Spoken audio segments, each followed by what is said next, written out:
welcome everyone. We're glad you're with us this afternoon. Thank you for your time and your participation in this webinar. Glad to have my colleagues from Project Partners with us today to talk about keeping up with construction market volatility. We all know in the current world, increased commodity demands, supply chain issues, labor shortages, and they're just a few of the key issues impacting construction projects. And these problems have arisen rapidly and changed the way the world works. Organizations must not only become more efficient, they must become nimble, adjusting their business processes as rapidly as new challenges arise. So today we're glad to have these wonderful professionals join us and talk about how those issues are affecting you and how you might better deal with them. So first, let me introduce you to Kahua. For just a moment, I want to tell you a little bit about us. We are the industry's only low-code application platform as a service. Kahua has been around for quite a number of years now. We've got lots and lots of clients in many different vertical sectors, but we are distinguished in that we're the only low-code application platform available to the construction industry. We also have enabled our clients and our partners, like project partners, to be able to create new applications on the platform. Kahua is the industry's only project management information system that allows one Kahua client to create and author data in their own site while using in conjunction with another Kahua client. So an owner can own their data, not have to recreate anything. A contractor can own their data, not have to recreate anything. A subcontractor can own their own data and not have to recreate anything ever again. And finally, Kahua will be introducing to the world the concept that has become a reality. We call it asset-centric project management. You'll hear much more about that in the days to come, the weeks and months to come. So let's just jump right in. First, I'm going to ask my colleagues Terri and Tamim to introduce themselves and tell us a little bit about Project Partners. Hi there, thank you, Nicholas. I'm Terri Maginnis with Project Partners. I've been with Project Partners for a little over 10 years now, working in our project execution division, so all things Primavera originally, and now with Kahua as well. So any of these enabling technologies for project-centric organizations. I've been doing consulting work in this space for a little over 18 years. Prior to that, I was working in IT projects, and then I got my start in projects working for the Navy Civil Engineer Corps. So I was managing construction projects there in Hawaii. Unfortunately, that was tough. So, and then I made the switch over and worked for a general contractor for about 10 years doing military construction projects. So I got a number of years of experience in the construction world, IT world, and then all things projects with Project Partners. And I work very closely with Tamim. Okay. Excellent. Good afternoon, everyone. Good morning, good afternoon. My name is Tamim Kulaly, and I am the VP of Project Execution Division, working with Terri and our team. Our main focus in the past 15 to 20 years have been helping clients to implement PMIS applications and integrate those PMIS applications to complex financial systems that most of the organizations have out there. The organization and the company was formed about 25 years ago. We actually celebrated our 25th year last year. Randy Egger, who's the CEO of the company, formed the organization when he used to work at Oracle 25 years ago. He branched out and opened a boutique consulting company that focused on project-centric applications and companies that implement products focused in helping project managers and operations team members. So this is our focus. Main focus is PMIS applications out there and implementing them the correct way, the right way, and also identifying the right products to help organizations implement a system to manage their projects. Nicholas, back to you. Excellent. Well, thank you both for being with us, and thank you for your expertise that you bring to this conversation today. So let me jump right in then. I'm going to ask the first question, and Terri and Tamim, I'm going to address this to both of you, if you could just take turns giving me an answer here. In our abstract, we made mention of 3 issues that have lately been particularly troublesome for construction owners and for their extended teams. And that would be commodity demands, supply chain, and labor shortages. So the question is, are there other issues that are affecting the overall construction economy? And the follow-up, which of these do you see as most troublesome? Yeah, so I'm thinking about this, the answer to this question. I mean, certainly competition and low margins, and they go hand in hand. So a lot of contractors are, it is a lot of competition for projects, and so both the owner and the contractor are feeling that impact. Aging workforce for sure. Low investment in technology and too many different technologies. We see that a lot where companies have purchased every sort of different technology that comes along and aren't using it all that well. So all of these challenges lead to having a more adaptable solution to deal with those changes, which you don't have control over. So Nicholas, I will just add to what Terry's kind of stating. In the last, I think, 2 years, we all have realized what is happening around the world with the lockdowns, with the different supply chain issues that we have been having, and all of this is putting pressures on material and supply shortages around the globe. And it's not just focused in the US, it's globally we are having this challenge. So having the right technology is helpful for the project and operations team members to identify where the supply bottlenecks are, how to use technology to streamline that, how to have a collaborative team that can exchange ideas and talk to your suppliers and make sure that those items are delivered on time, especially with shipping restrictions and freight restrictions and all of that. And all of this impacts in the low margin market that we are in. Construction market is a low margin. A slight delay deviation is a key. So the companies that actually benefited or not benefited but actually survived were the companies that had the right technology out there, that were able to manage their supply chain and manage their material costs, and they survived. A lot of other companies went out of business because they were not ready and they did not invest enough in the right technologies ahead of time to be kind of facing this type of once in a lifetime issue that we faced in the last couple of years. So to me, you talk about a lot of technologies, and Terry inferred that sometimes there's too many technologies, too much data. I know, to me, that one of your areas of expertise are software integrations, and that you've done more than a handful of those. So I assume that most of those, or many of those, have been around financial systems. But can you just tell us a little bit about the complexity, perhaps the variety and complexity that you find working for so many different integrations for so many different owners and constructors? So Nicholas, in general, when we will go to a client and review their as-is and the technology products that they have, we see that they have over-purchased technologies. There's overlapping features and functions, and they have implemented those features and functions because they do not know how to actually build a seamless integration between systems. And different departments have different challenges in terms of how they want to manage a product and so on.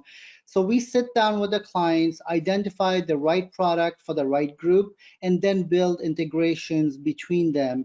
So you save a lot of time and effort and kind of repetitive work that is being done by different departments. So a product like Kahua, for example, it's a cloud product. The operations team can initiate and use a cloud product in managing their projects and managing documentation on the projects, collaboration with engineers, and so on, and have a bolt-on integration to financial systems that could be SAP, Oracle Financials, JD Edwards, or any other products that are out there.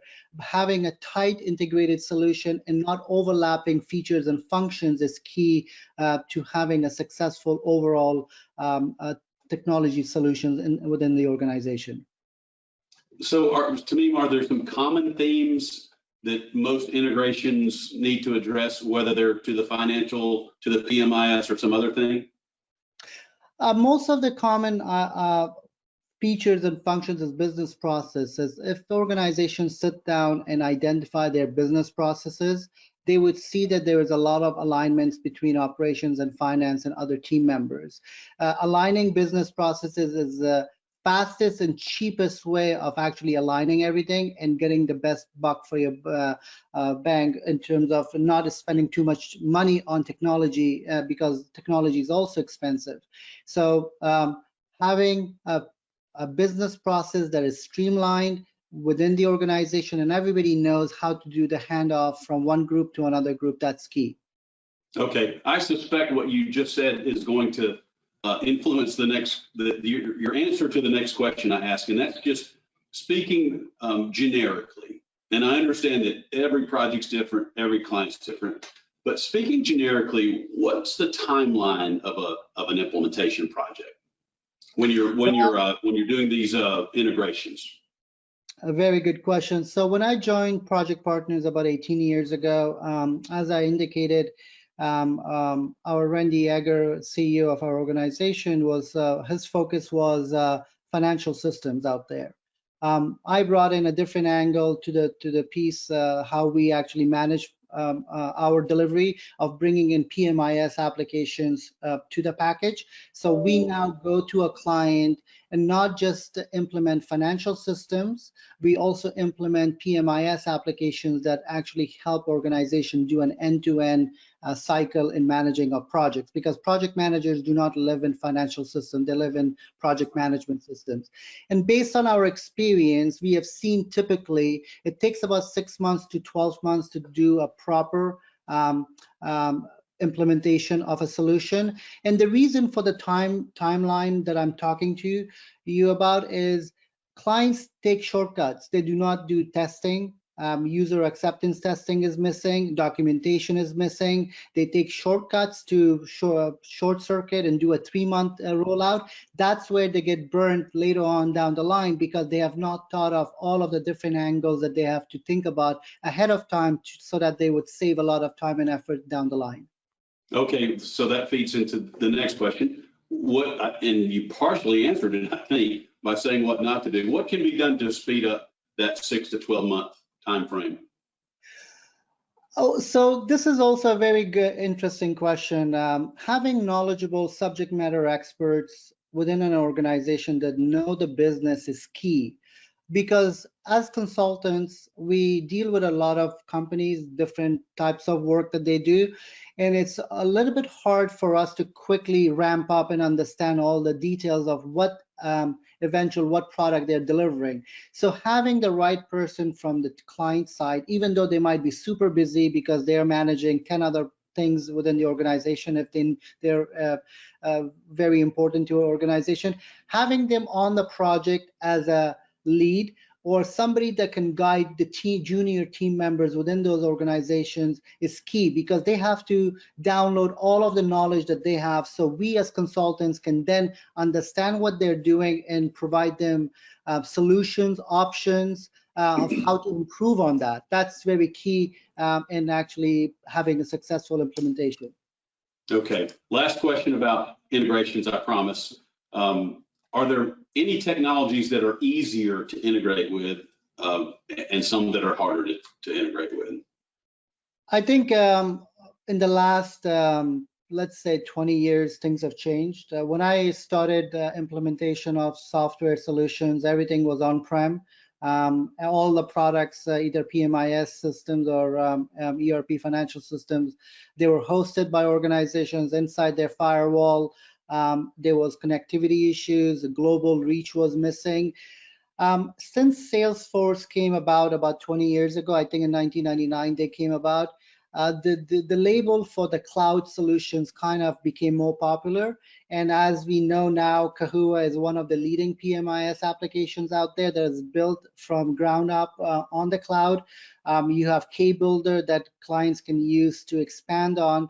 So what I'm trying to get to is that having cloud solutions out there is beneficial for organizations to have a collaborative approach, global reach, so you can hire people from different parts of the world with good knowledge, good talent and they don't have to come to the office 9 to 5, spend 2 hours travel. All of that is beneficial to having a true cloud solution and having a integrated cloud solution to other systems out there, and that actually benefits organizations overall. Okay, excellent, Tamim. Thanks. That's a great amount of information about integrations, which are obviously critical to our success in this climate. So Terri, I'm gonna switch to you now and ask a couple of questions, but I want everyone to know that you're not simply a technologist in the construction arena, that you've been an estimator and a project manager. You've gotten a lot of mud on your boots over the years. So you know what technology should do to assist the folks in the field and back in the office. So let me ask you, Terri, from a project perspective, what are the must-have tools that no project job site should be without? And likewise, what are the must-have technologies that no project office should be without? Okay, so so many options out there today. There's literally hundreds of project management solutions out there. And so one of the main things, and would have been helpful back when I was getting my boots muddy, Nicholas, is we had binders and binders of RFIs and submittals, and all the drawings were all paper-based. And so over the years, a lot of that has become more electronic, and you're able to share, track all that information electronically. But one of the key points is having a centralized data point or repository for all of that information, so everybody's working on the current information. So I'm working on the current drawings that the RFI we got the right response to. So having that centralized solution that everyone has access to, and you talked about that in Kahua in particular, something we're excited about is that I don't have to have my own PMIS system, and the owner has their PMIS, that information isn't shared. So having that shared centralized repository with all of the data you're tracking on the construction is available. Excellent. Okay, thank you. So Terri, you've also served as an owner's project manager, specifically during your time in the Navy. So let me ask you to think not about the project, but rather about the portfolio of projects, the assets they create. The Navy is one of those owners that we call a habitual builder. They're always building something, and the Navy intends to operate and maintain those assets for decades to come. So two more questions arise out of that. What else is needed to help manage a portfolio of construction projects versus a single project? And then I'll ask a follow-up. Yeah, I mean, certainly kind of back to the same answer I just provided, that having that centralized location where all your projects, you can look at all your projects in one place and be able to look at what's going on in this project, is how it's going to affect another project, and being able to share that information between projects. So that centralized repository that's relational, that I can share information back and forth.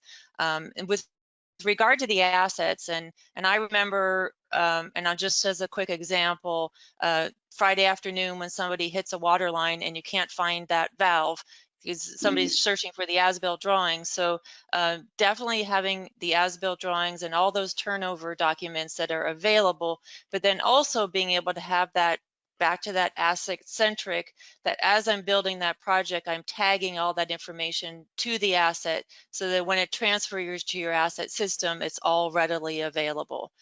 So all of that, and the recurring theme here is it's a centralized repository that I can search through and I can find the information that I need when I need it.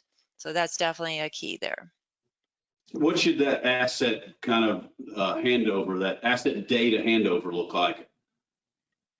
So as I said, when you're having, it's not just the files, the as-built drawings and the O&M manuals and everything that goes into the turnover, right, but I also have the data associated with that turnover information, and that can then be transferred to your asset management system.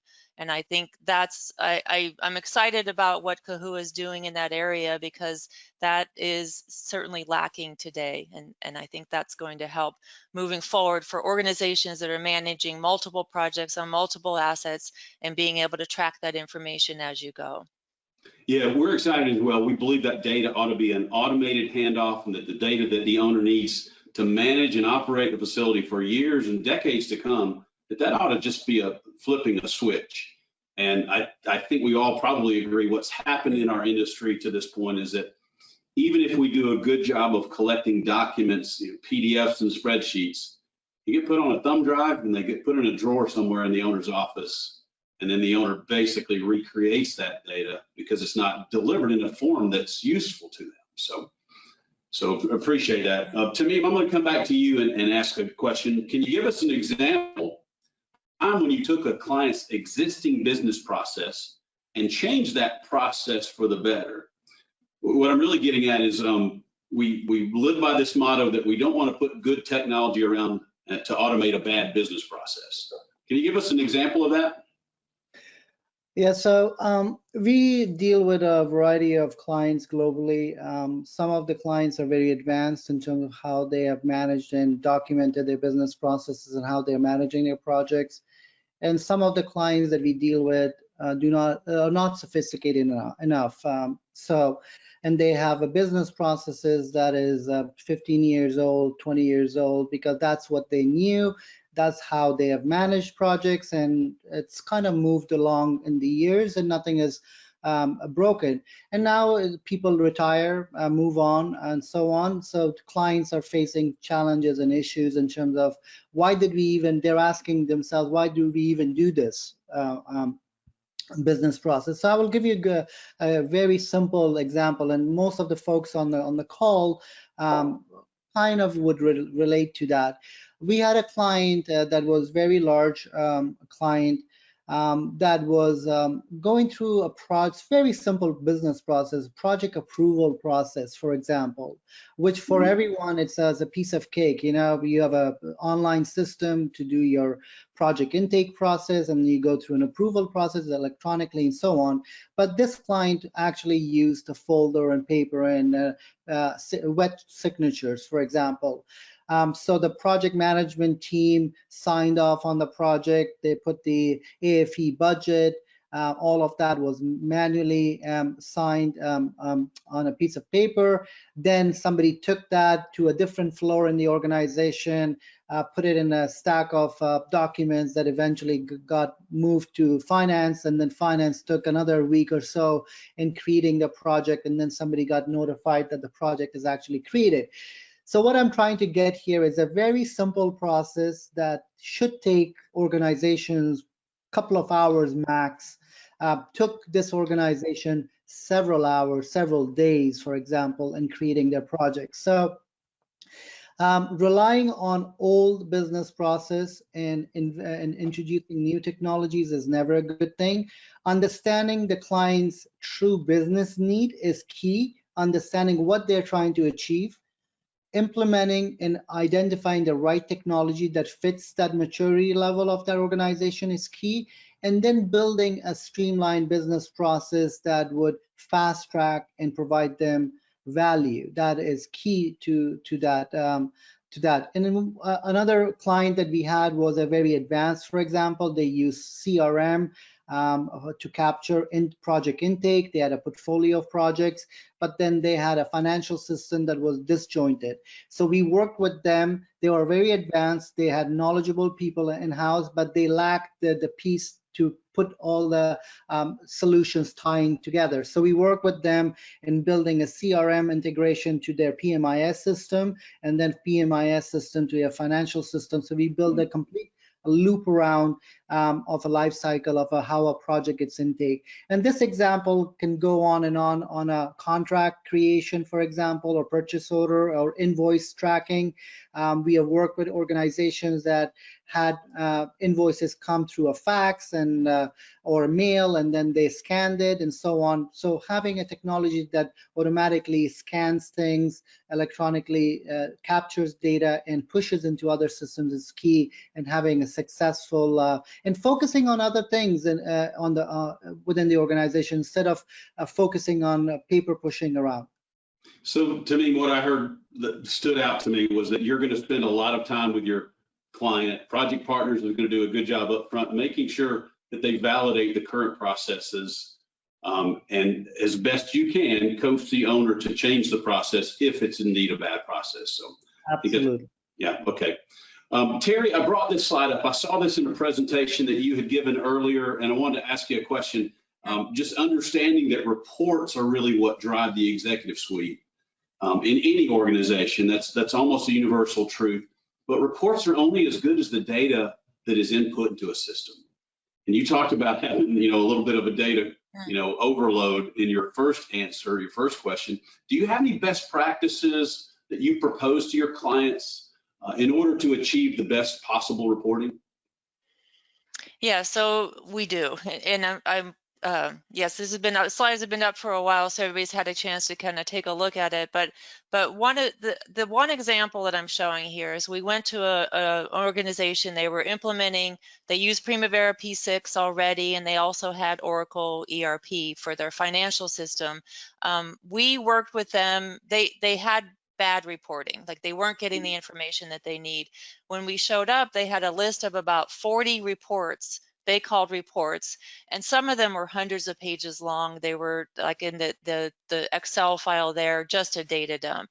So we asked them, what do you use this report for? Why is it useful? And we get them to tell us what are the questions you're trying to answer with these reports. And so we drove them to more of a dashboard solution which is an at a glance, gives me the information that I need. And where you see all those red, I'm going to drill down and I'm going to look at where are those problem areas. So certainly having the correct data in there is helpful in driving these dashboards. What we find is, first of all, if management uses those dashboards, it will help to drive making sure the data is more accurate. They start asking about all the red, and the excuse is, oh, that's not really red. We're actually doing well. Well, the data isn't showing us that. So we definitely, when it comes to reporting, we make sure that the reports that they're asking for are providing useful information. All right, Terry, thanks so much. That's a great answer.